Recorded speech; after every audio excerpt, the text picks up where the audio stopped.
What's my motherfucking name? Are you Emily? And the game just told me. Looking is good. I'm in my prime. These niggas wanna get played. If these bitches ain't mad, I need to go harder. I can't let them think who this ain't. Hey, I'm at the top of my game. I'm with it. It's good to see me, isn't it? Alright guys, welcome back to my YouTube channel. Panda on Panda. It's your girl, Panda. Alright, so for you guys who don't know, I'm headed towards, hold on.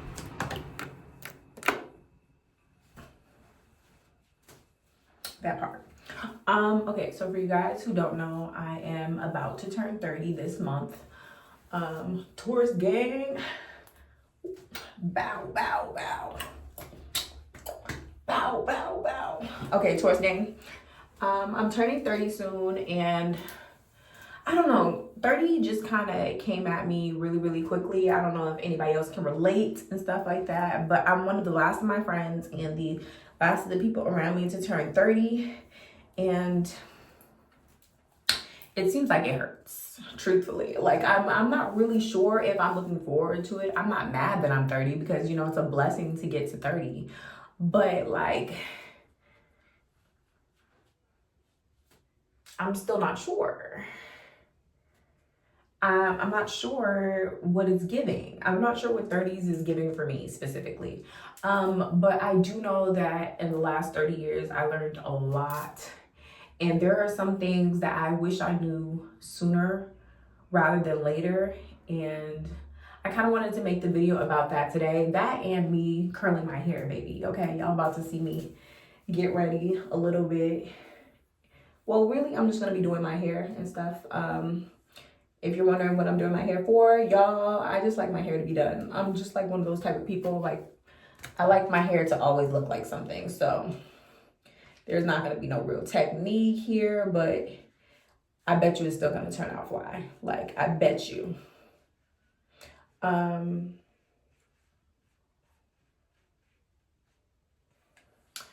There's really no technique here, but I bet you it's still going to come out fly.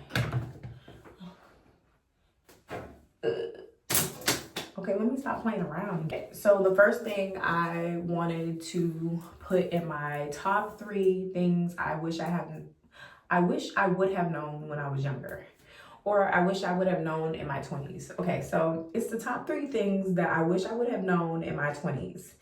And these lessons are so near and dear to me because I'm like still kind of going through it now, and I'm really realizing what life is truly about and how much time I wasted feeling or worrying about certain things that literally did not matter.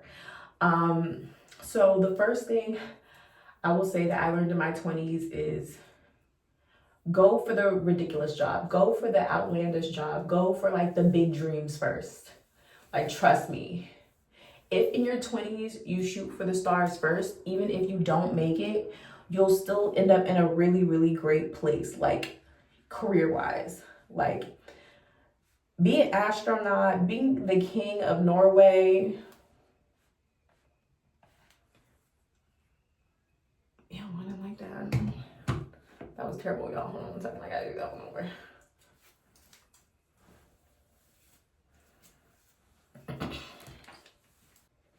So what I mean by like try your like big ridiculous dreams right now, I mean like this is the time you should be devoting towards the things that you want, like your wildest and craziest dreams, because I guarantee you that even if you don't make it to where you want to be, you're going to be so much closer to the life you want to live than if you listen to everyone else. Because I remember getting into college or applying to colleges or even in college and people saying, oh, you want to go with the place that makes the most money, you want to go with this, this, and this.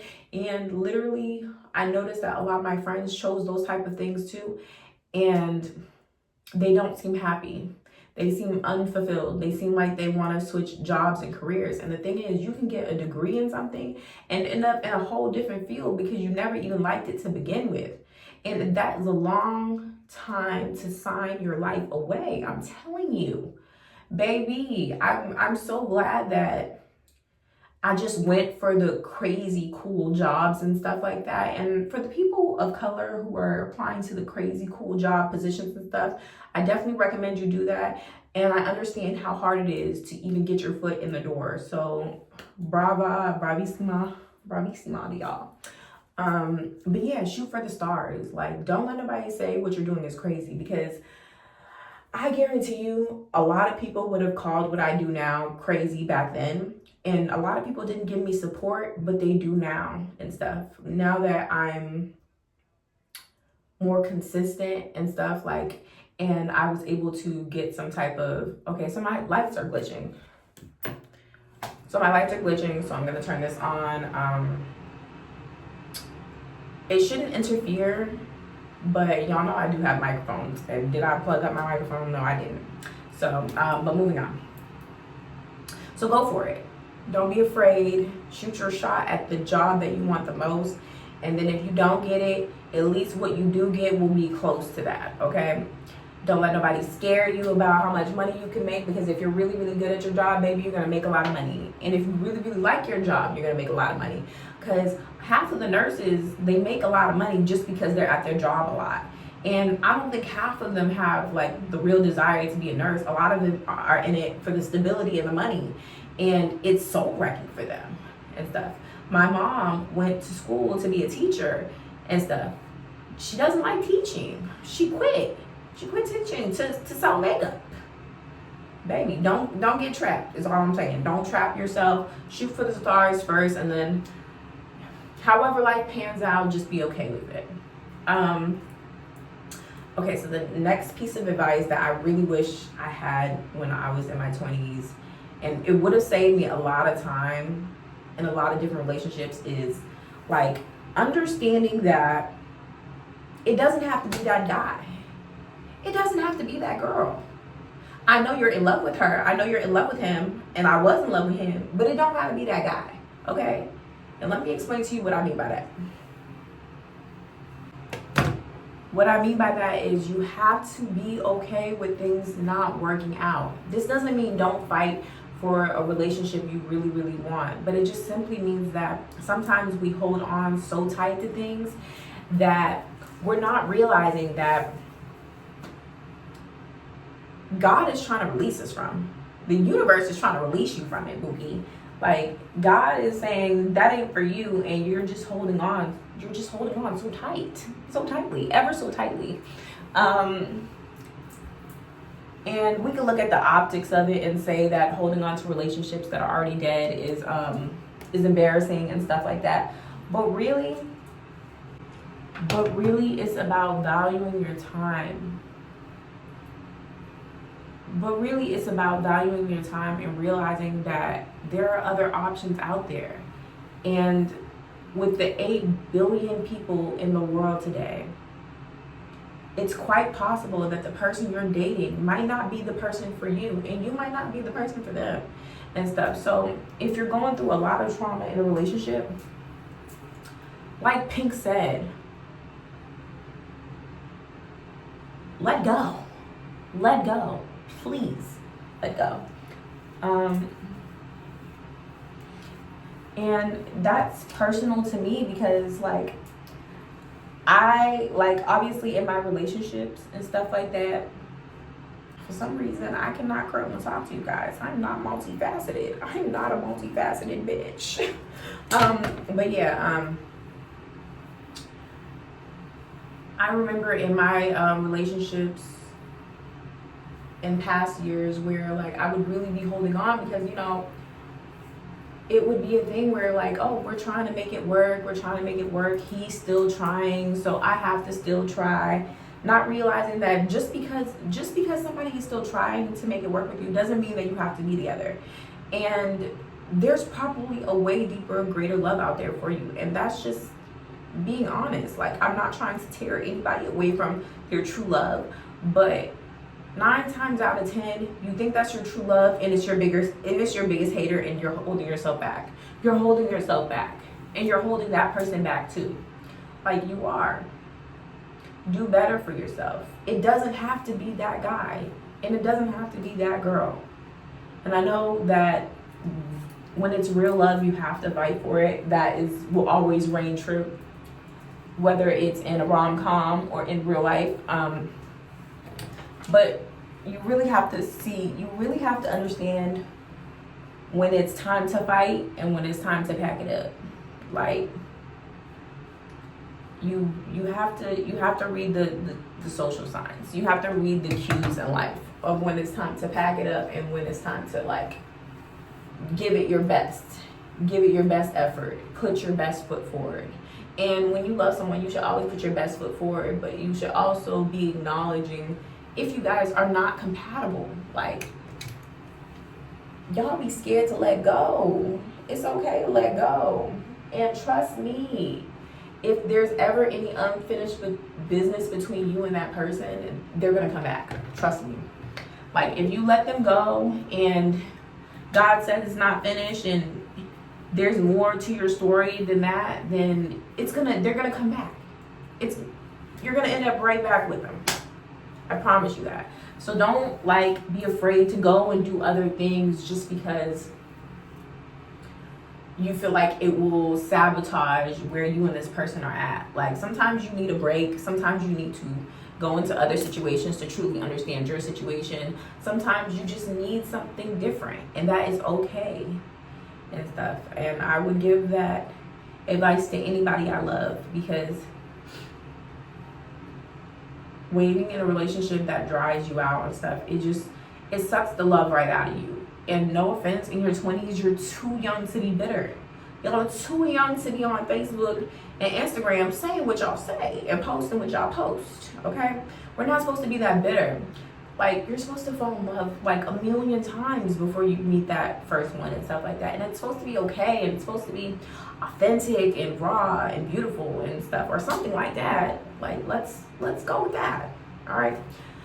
All right, so my final thing that I learned, so the final piece of advice I would have given myself in my 20s that I learned and I felt was so crucial to me was understanding what positions people play in your life. Understanding what position family members play, friends play, significant others play is very, very important, y'all. Like, get it straight and compartmentalize and stuff like that, and fight for the relationships that really do matter, not the relationships that drain you. Okay, don't be afraid to let go of that relationship just because it's your family. If it's not serving you, it's not serving you. And realistically, you can't really talk to everybody in your family if you have a big family like mine and stuff like that. So realistically, somebody is going to slip through the cracks and have a communication issue. It might as well be the person you don't even like. Like, okay, I love you, but from a distance. And like, it's some family members I'll never love. So it's just like, and I'm not saying it like, because they did something to me. Like, we have like other people in our family members that, you know, did what they did, and it's that way for a reason. But it's like, yeah, just compartmentalize and get that stuff clear. Know who you can depend on and know who you can't depend on, and just work from there. Okay, make your own family and keep some of your old family. Like, obviously your parents stay and all your siblings and stuff like that. Not the toxic ones, not the really, really toxic ones, but like, yeah. And then bring in some family, like some friends and stuff that become family.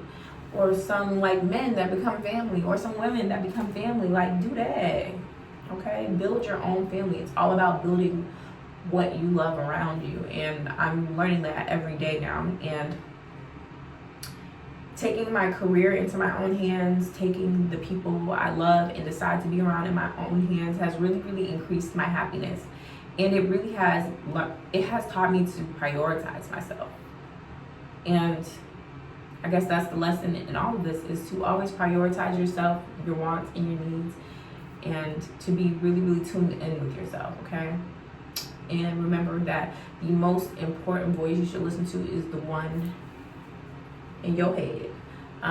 Except for like if you like have a disorder where there's like multiple voices telling you different things, then don't do that. But you know what I'm saying, okay? Love you guys, and I hope that this video is so helpful. I'm turning 30 soon, and I really don't know what I'm gonna do with it, and I don't really know if I'm gonna vlog it or anything like that, because usually in times like this I'm very, very personal. I do want to show you guys something, and I do want to do a look for you guys, but I just don't want to put pressure on myself to do those things. Like, something about being in YouTube really does give you the pressure to like do all these things that you don't even want to do. Like, I'm naturally fabulous, but I'm like randomly fabulous. Like, I'll pull off an outfit on a Wednesday, but it will be really hard for me to put something together on my birthday because I'm so indecisive. So that is really what I'm dealing with, y'all. I've never really been good at birthdays. Thankfully, my friends and my family usually take over on those days. But you know, this year I don't really got too many friends, so I'm not thinking. I'm thinking that it might not happen. Like, nothing crazy might happen this year. But I'm gonna do something, and I know that it's gonna be really, really great, and I know that I'm going to love it. So I just have to figure out what I want to do. Stay tuned for that. I definitely will let y'all know what I end up doing. I don't want to leave y'all completely out. And if it's a real fit that I'm wearing, y'all know I'm gonna blog about it, and it's gonna be on like YouTube Live or something when I'm putting it on as well. So stay tuned for that. I'm turning 30, y'all. Oh my gosh, it's kind of scary, but I really hope in 30 I'm able to really, really be better at relationships and just life in general. So stay tuned. Thank you for being on my YouTube. Don't forget to like, share, and subscribe. I will see you guys next time. Bye.